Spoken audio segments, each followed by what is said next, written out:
Donc, je vais changer mes roues. J'ai un set de roues d'hiver. C'est avec des Hakkapeliitta R2. Puis en même temps, je vais vous montrer comment que je lubrifie mes freins. Je fais ça toutes les fois que je change de roue. Puis comme ça, c'est jamais saisi. Puis, ils n'ont pas besoin de passer 3 heures au garage. C'est vraiment pas long. Le plus long, c'est vraiment de jacker l'auto.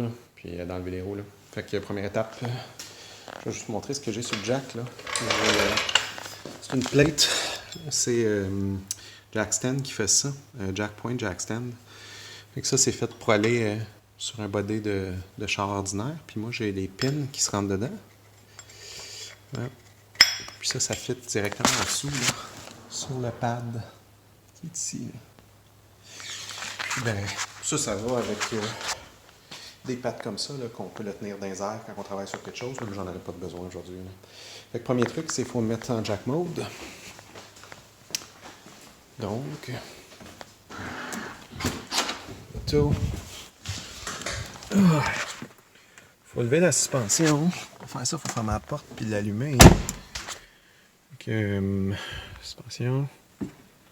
On allume. Very high.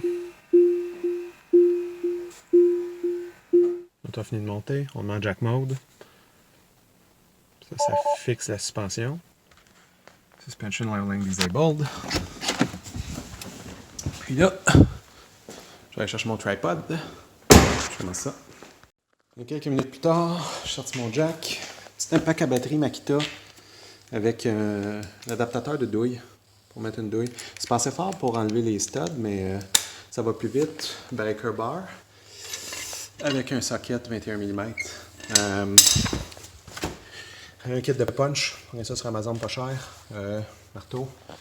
Puis ben ça c'est la clé ici. C'est un pad spreader. Fait que dans le fond, on visse ça. Puis dans le fond, les deux côtés deviennent de plus en plus larges. Ça nous permet d'écarter les slingues là, les pistons du caliper. Fait que je vais commencer ça. Je vais mettre des gants. On va lever l'auto. Puis pas pire. Hein? Puis j'ai une caméra aussi. Un garage qui fait ça ici. On va filmer le time-lapse avec tout ça. Bon, on va lever l'auto.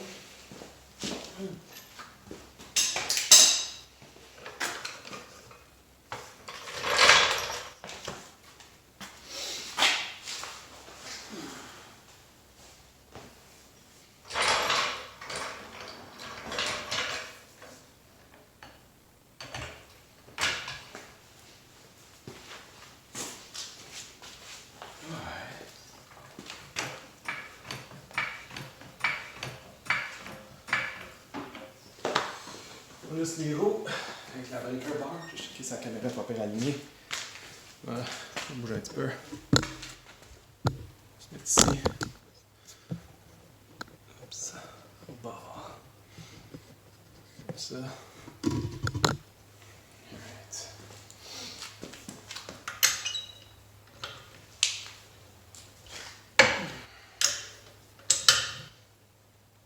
Puis là, juste pour le timer, là.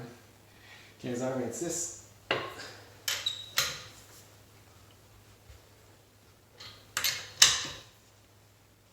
Plus long pour les roues, ça. Pendant qu'on fait les pneus d'hiver, ça va faire de moins. Ouais.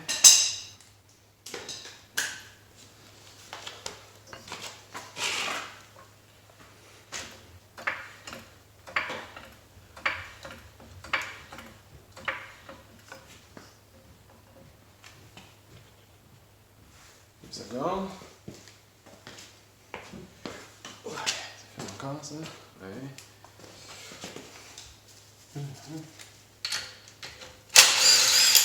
C'est pas une douille intact, là, mais c'est un pack à batterie de même là, pour visser. La fin du monde. Ah, aussi, j'ai acheté des vis Gorilla. Sont barre en barre, tout en acier au lieu d'être deux morceaux comme ceux de la Tesla. La roue elle colle pas parce que je mets de l'anti-seize là à toutes les fois. On enlève la roue. On n'accroche pas de mal comme je viens de faire. Idéalement. Okay. Fait que là, ce que je vais faire, c'est que je vais aller tourner le volant de l'auto le plus par la gauche possible pour me donner un peu de visibilité.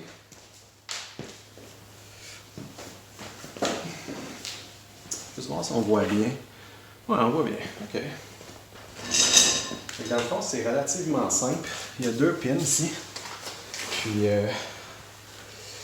il faut les pousser. Puis, on les pousse, ça sort. Puis la clenche qui est ici, je vais mettre l'éclairage. Dans le fond, on pousse les 2 pins.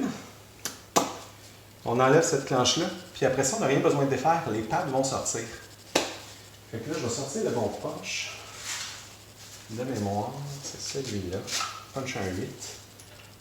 Ouais, c'est lui. Là, je commence par ça là d'en haut, là, juste parce qu'il est plus dans ma face. Là. Fait qu'on voit que la clenche, elle sort. Puis là, elle va coincer. Je pèse sur le bout de ici. Puis on enlève la tige comme ça. Ça va bien falloir le nettoyer. Fait que la même chose pour en bas. On peut enlever le bout ici. Le punch, là. J'ai fait avec le punch.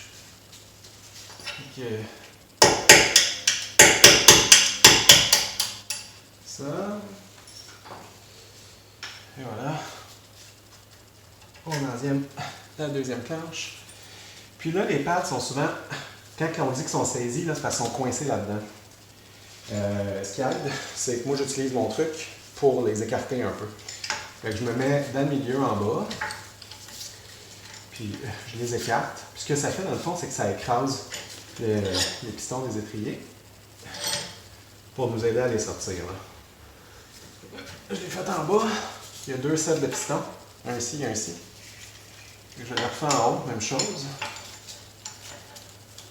Le toit, elle a 115 000 km. C'est les freins originaux dessus. Là. Les disques commencent à être un peu pas mal mouillés. Je vais probablement les changer. Là, mais juste parce qu'esthétiquement, c'est pas bien beau. Là. Puis là, comme ça, hein, ça s'enlève. Puis là, j'ai passé tout l'été là-dessus. J'ai fait à peu près 20 000 km. Là. Si ça fait 80 000 km que vous n'avez pas fait vos freins, là, on s'entend, là, ça ne sera pas douce de même. Là. Fait que je les prends. OK? Je les mets de chaque côté comme ça. Ah, oui, je l'ai pas assez taillé, on dirait. Il est lousse, là, mais... Je vais prendre le tournevis. Oui, mon tournevis, non, faut pas prendre le marteau comme ça, je pense. Le punch, il va casser.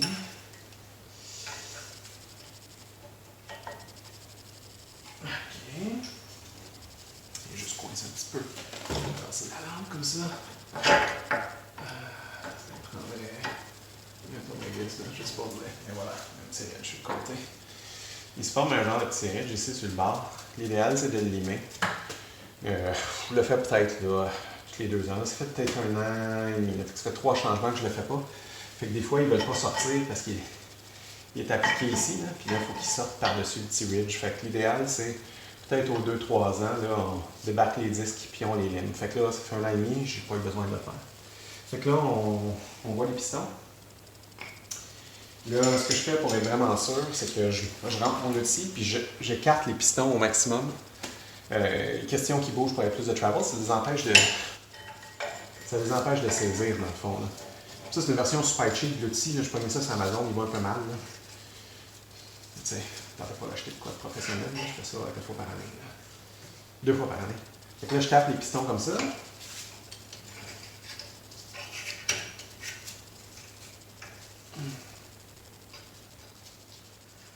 Pas de caliper.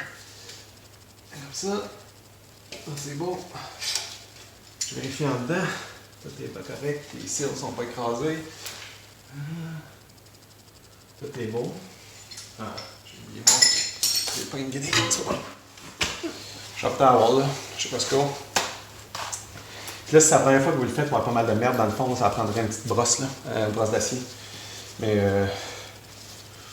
on le voit pas vraiment, vous autres, là, mais j'ai les checkés, ils sont beaux, là. C'est surtout après l'hiver que c'est vraiment pas superbe. Là.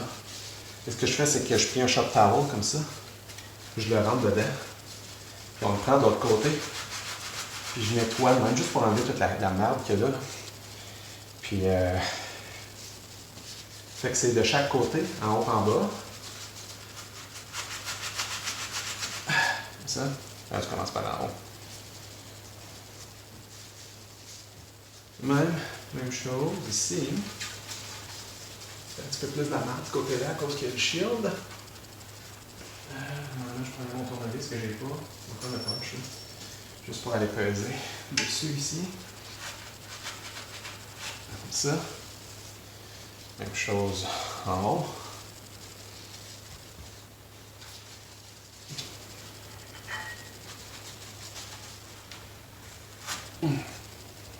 Là, moi, je passe mon doigt, checker s'il n'y a pas un petit ridge, quelque chose, tout est beau. Les pads, ils slident là-dessus. Hein. C'est important que ça soit beau. Là, on va prendre la même chose un peu sur les côtés des pads. Ici. Encore une fois, après l'hiver, ce que je fais, je passe un petit papier pour enlever la rouille. Là. Ça, c'est mes pads originaux, là, de 115 000 km. Là. Il reste quand même pas pire, là. Je suis vraiment loin de l'avertisseur. Donc, c'est beau. C'est le Brembo OEM. Encore le logo dessus. Alright. On passe pas mal la guenille, là. Je devrais peut-être prendre des guenilles réutilisées. Puis ben après, avec ça silicone, une coupe d'endroit. Fait que les pads, on va les rentrer. On fait juste les remettre comme ça. De même pour les rentrer dans le trou. Pour que ça aille de chaque côté, ça prendrait de la. Normalement, on met de la.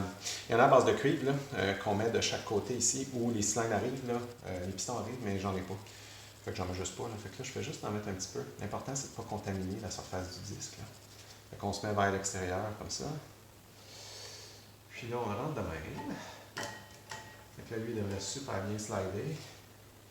Même chose pour lui. Ça, hein?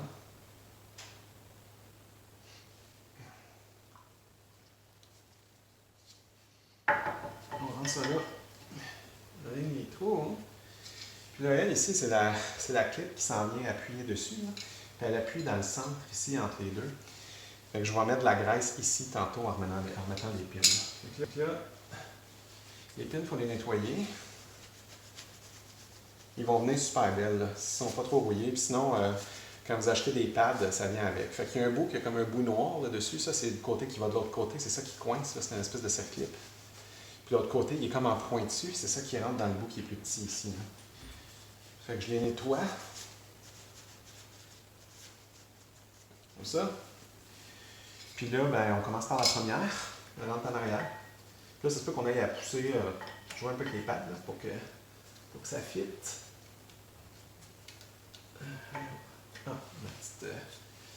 Il y a une plaque anti-vibration qui est dessus. Je vais vous la montrer. La plaque anti-vibration ici, là, ça bouge.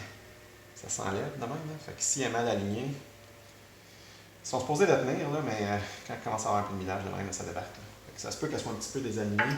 Fait que je vais la rentrer comme ça. Hein. Je vais rentrer ma pile. Je vais monter la plaque anti-vibration, juste pour que ça fitte dans le trou.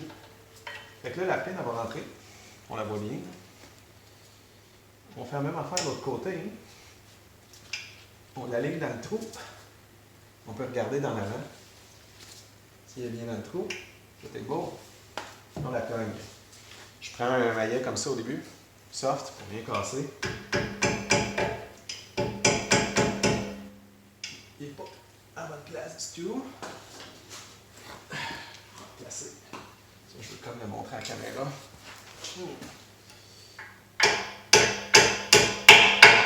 Alright. Là, pour être sûr qu'il rentre au bout, je prends le punch, je la cote dessus. Ça bouge plus. Plaque anti-vibration. Un plaque anti-ratone, je pense qu'ils l'appellent les autres. On la rentre dedans. Ça va s'installer dans le milieu comme ça. Là. Fait que là, dans la graisse, j'en mets un petit peu ici, un petit peu ici. Comme ça. Là, celle-là est un petit peu plus chiante à mettre là, parce qu'il faut comme tenir la plaque. Là. Fait qu'on s'assure qu'elle est dans le centre. On rentre ici, en haut. Là, il faut aller la mettre. Merde. Collabore pas aujourd'hui. Ah, je suis pas à la bonne place, c'est le pad. Puis là, dès qu'elle commence à être rentrée, on pousse, on pousse.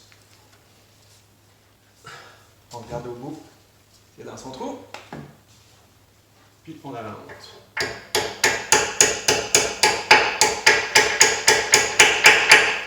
Prends le punch.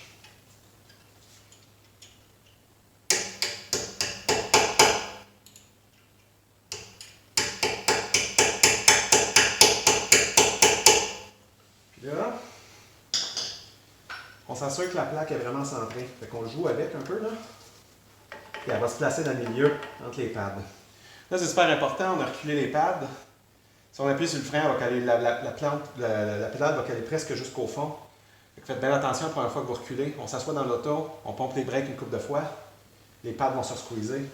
Je vais aller faire ça tout de suite. Les mains un peu sales, mais je vais être capable de rentrer mon pied. Juste pour ne pas faire le saut tantôt.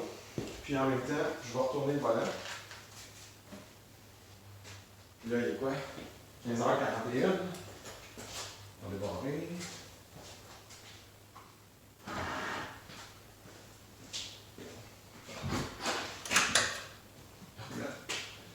Sur le droit. Appuyer sur les freins.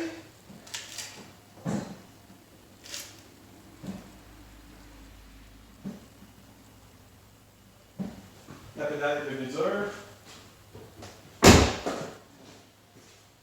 On va installer la roue là. Juste mettre la vidéo sur pause. Faut que je trouve laquelle bonne roue d'hiver que ça me prend dans mon kit. Puis, sont sur le mur ici, il faut que je débarque ça. Juste, si quelqu'un se demande c'est quoi les log notes, fait que c'est Gorilla qui fait ça. Le modèle, c'est 61147CX. Faites juste attention, si vous commandez sur Amazon au Canada, là, 61147, on dirait qu'ils n'ont pas le bon part number. Là. Donc, il faut que ça soit des 14 mm par 1.5, mais il faut que ça soit les gros. Là. Donc, ils sont un petit peu plus longs. Là. Donc, c'est 61147CX. Comme ça. Aligne les roues. Et voilà.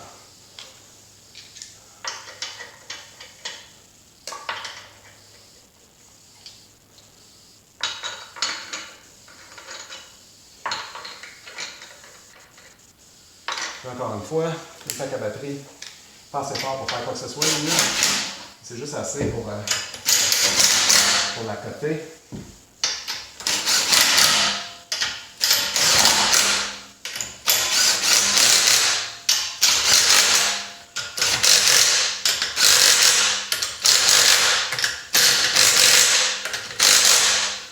C'est pas fait.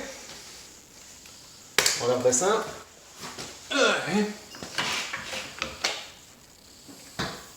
Juste pour que ça accote.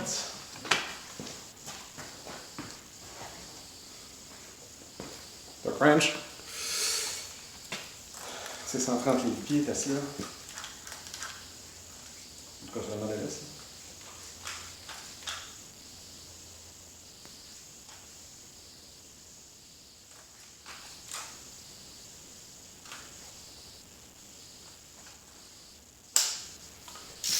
Puis on torque les roues.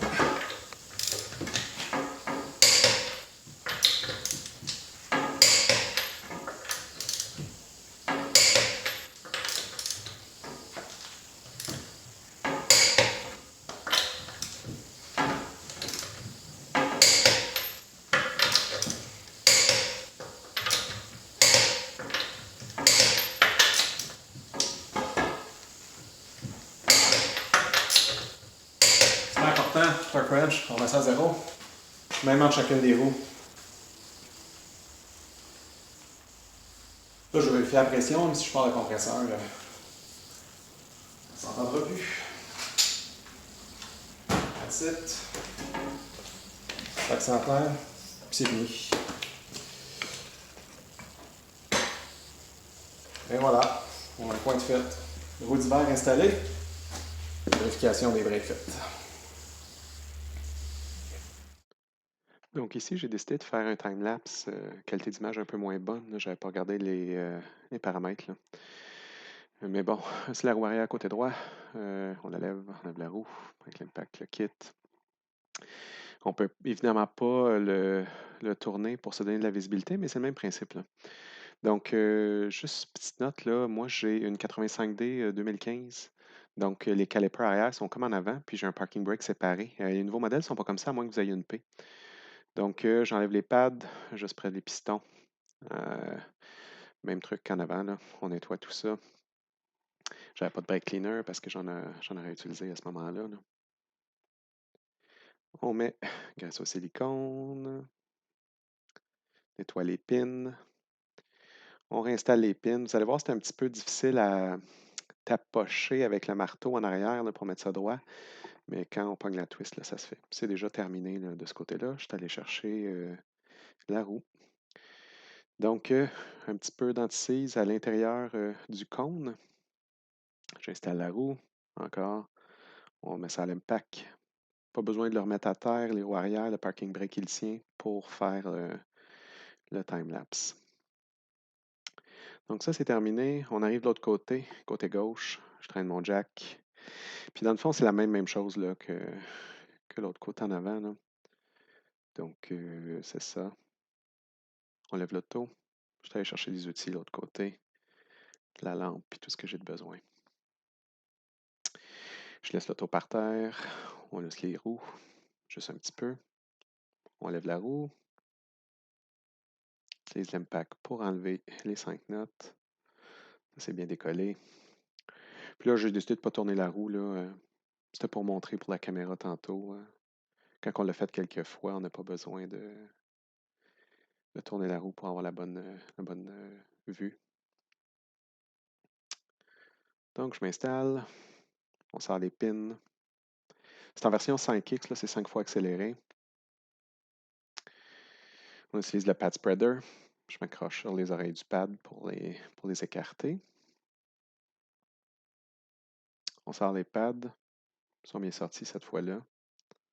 Je viens pour nettoyer. Je réalise que je n'ai pas rentré les pistons. Fait qu'on rentre les pistons. On nettoie ça.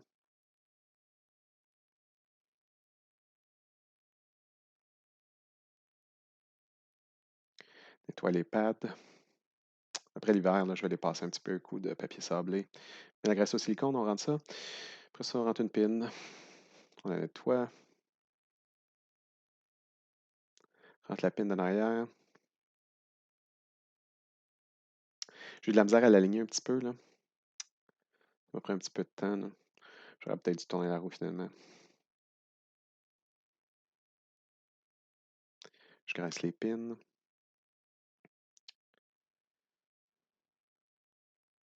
J'avais de la graisse au silicone partout, là. Puis l'idée, c'est qu'il ne faut pas contaminer le disque. Fait que c'est fini pour la lubrification des étriers, là. Je m'en vais chercher la bonne roue pour l'installer. Ça, c'est une roue que j'ai brisée. J'ai brisé 2 roues, là, l'hiver dernier. Donc, je me suis acheté des roues usagées. Fait que je mets de l'anticise un peu partout sur toute la surface là, qui va toucher. Les autres n'en ont pas de besoin, là, il en restait tout le temps, fait que j'en mettais juste dans le compte, mais dans ce cas-là, je décide d'en mettre partout. On installe la roue. Les gars qui m'ont installé les pneus sur mes mags ont fait une belle graphique en avant, c'est ça que je regardais. Petit garage du coin. J'ai replacé la roue, je l'ai tournée un petit peu vers la droite, là, ça va mieux avec le torque wrench. Pour le torquer, on accroche moins l'aile avec le manche. Puis, ben, on peut la lever d'en avant, là. Le véhicule est assistif qu'on lève en avant, puis le derrière est dans les airs, mais bon, je me suis dit, tant qu'à avoir de l'espace. Donc, encore une fois, on n'a pas besoin d'attendre. Là, on peut le lever au complet en arrière à cause que le parking brake tient les roues. Il est très bien décollé, encore une fois. Là, c'est la même affaire que l'autre côté, là. On pousse les pins. Ça me prendrait une genre de petite chaise là, pour rouler par terre là, avec un tray pour mes outils. J'allais chercher la roue tout de suite, puis j'ai mis l'anticise tout de suite là, pour le ranger. Donc, on ne le voit pas très bien, là, mais j'ai décidé de ne pas toucher la caméra, j'avais les mains trop sales. Sort une pin, sort l'autre pin. On utilise le pad spreader, même chose. en bas. On enlève les deux pads. Pad spreader encore, cette fois-là sur les pistons directement. Je sors ma guenille. Nettoie en haut, en bas, de l'autre côté en haut, de l'autre côté en bas. Je viens de mettre la graisse au silicone. J'ai réalisé que je n'ai pas nettoyé les pads, donc je mets la graisse. Puis, on réinstalle ça, là. Donc, c'est vraiment pas long. Nettoie les pins. Vous pouvez acheter les pins séparés, là, les pins puis l'espèce de clip, là, ça s'achète de façon séparée. Puis là, ça m'a pris un petit peu plus de temps. C'est un peu compliqué à mettre les pins en arrière. Là. On n'a pas beaucoup d'espace pour taper avec le marteau. Donc, je lubrifie les pins et la clip. Je retape ça pour être sûr que je suis au fond. On n'a pas vraiment de place pour mettre le punch et le marteau en arrière. Là. Il y en a qui débarquent les étriers. Moi, ça ne me tente pas là, de faire ça. Donc, c'est pas mal ça. Les quatre côtés sont faits. Bon, fait que je viens de terminer la roue arrière. Quelques commentaires. Il ne me restait plus de brake cleaner, nettoyant à frein. Je ne tentais pas d'aller en chercher une panne électrique là, débile dans le coin, puis tous les commerces, ils n'ont pas d'internet, puis tout c'est de la merde. Là, ça m'a pris quasiment une heure tantôt à chercher un tube de silicone là, chez BMR. Fait que ça va faire la job. Là. Le plus tough, c'est après l'hiver, ça vient vraiment tout jammer. L'autre, c'est les pins du parking brake. Les pins du parking brake, au lieu de les sortir en tapant par là, il faut aller les taper de l'autre bord. C'est vraiment pas évident d'aller les mettre. Fait que moi, ce que je fais, il y a deux vis, on enlève les deux vis. Là, Tesla sont un peu tweets de la façon qu'ils l'ont implémenté. Ils se rappellent la position, il est où, le parking brake. Fait que, tu sais, pas comme une Volvo, Mercedes, BM, qu'on peut juste barquer le moteur puis le détwister. Là. Fait qu'il faut aller dans l'ordinateur de bord, sur l'MCU, puis aller dire release le parking brake, mais là en towing mode en réalité. Là, il faut mettre des stops parce qu'après, il tombe freewheeling. Puis, une fois que c'est fait, on enlève les deux vis. Puis, ça a l'air de ça. Là. On l'enlève, on le met sur l'établi. On pousse les deux pins à partir d'en arrière. Ça sort en avant. Puis là, ça, c'est un que j'ai nettoyé. Je vais les mettre là. Je me suis pogné un set use. Là, c'est juste moins de trouble. Là. Fait qu'ils sont tous nettoyés. Les pads, il faut qu'ils ne soient pas jamais dessus. Celui-là commence à être un peu rouillé. Là. C'est celui-là que j'ai passé l'hiver avec. Là. Fait que, je me suis acheté ça. Je payais ça 150$ pour les deux. Je vais vous envoyer le lien là, si vous voulez. Là. Brembo, pièce originale. Le truc, c'est de ne pas dépogner d'une place locale parce que tous les Tesla dans le coin, ils roulent toutes. Fait que c'est un gars que je connais qui est en Caroline du Nord. Fait qu'ils n'ont pas de sel. Ils sont super beaux. Les sleeves sont belles, tout est correct. Super facile à installer. On le remet, puis on a des bacs neufs. Fait que tu sais, les calipers, je l'ai fait, le toit, elle va avoir 5 ans. Là. Après 3 ans, je me suis battu pendant à peu près 1 heure pour chaque côté. Fait que maintenant, j'ai attendu 2 ans. Puis là, je vais les swapper, puis je vais pouvoir travailler là-dessus un établi. Les pins, ils cassent presque tout le temps sur le parking brake quand on les défait. Fait que l'hiver, ce que je fais, c'est que de temps en temps, quand ça commence à rouler mal, tu roules sur l'autoroute là, à 90-100, on met sur le nerd pour empêcher de regen, puis on pèse sur le parking brake. Ça fait enlever la croûte qu'il y a dessus, puis ça a tendance à les déjammer. Fait que c'est ça. Part de ça, je ne l'ai pas montré, mais je graisse évidemment les pins avant de les remettre. Puis c'est ça, là, je vais checker combien de temps ça m'a pris pour faire tout ça, mais j'ai pris mon temps, je n'étais pas pressé. L'idée, c'est quand on le fait de façon régulière, ben, on n'a pas besoin de se battre avec parce que la première année, je pensais que Tesla le faisait dans le service. Parce que j'ai acheté le prepaid service plan de 4 ans. Il le faisait pas, puis ça m'a pris quasiment 1 heure par coin de tout déjammer ça. Fait que dans le fond, en le faisant à chaque changement de pneu, je passe 15 minutes par coin, là. Vraiment moins trop. Okay, je remets la roue, puis c'est terminé.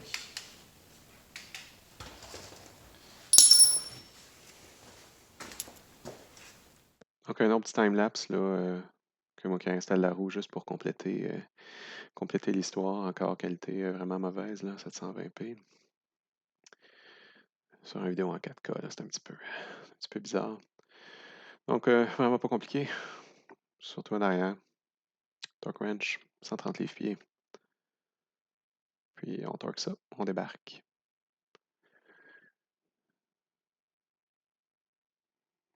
On débarque ça.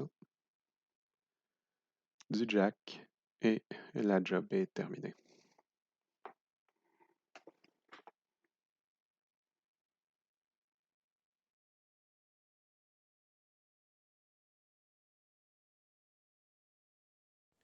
Un petit truc qui vaut la peine quand on gonfle puis tout.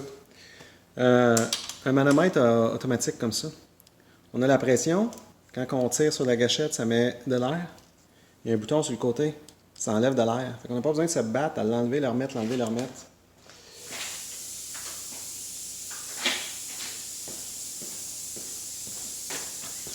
Puis là, 35. Ah, that's better. Je mets 45 là. Tesla ont changé comme 4 fois de pression de pneu là. 44,5. 45.0. Et voilà. Comme je viens de finir le travail. Les hauts divers sont installés. 45 PS partout. Je regarde combien il me reste. Puis l'autre part, j'ai mis ça l'été passé. D'après moi, ça ne te fera pas longtemps. J'ai fait à peu près 20 000 km dessus. Là. Fait que, Amazon, même affaire. Là, on pèse dessus. On va regarder dans le centre. Ça. 4,32. Pas rageux, ça. Ici. Ouais, 4,5.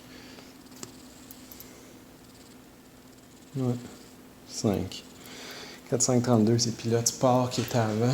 En avant. On va celui-là en arrière. Hein? Ouais, 4,32 aussi. Entre 4 et 5. On va pas mal user pareil. Ouais, 4,5.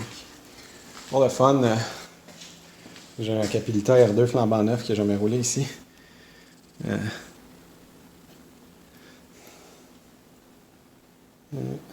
10,32.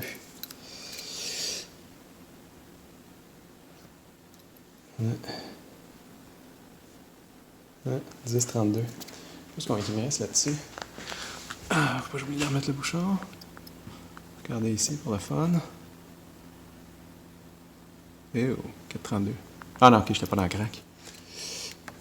Je vais mettre au bon endroit. Puis c'est ça, là. 6,32 à peu près. Après moi, ça va être leur dernier hiver, ça.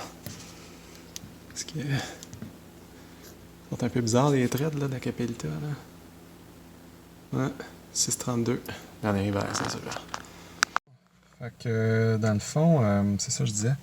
Je viens de partir à rouler. Le nombre de PSI n'est pas indiqué.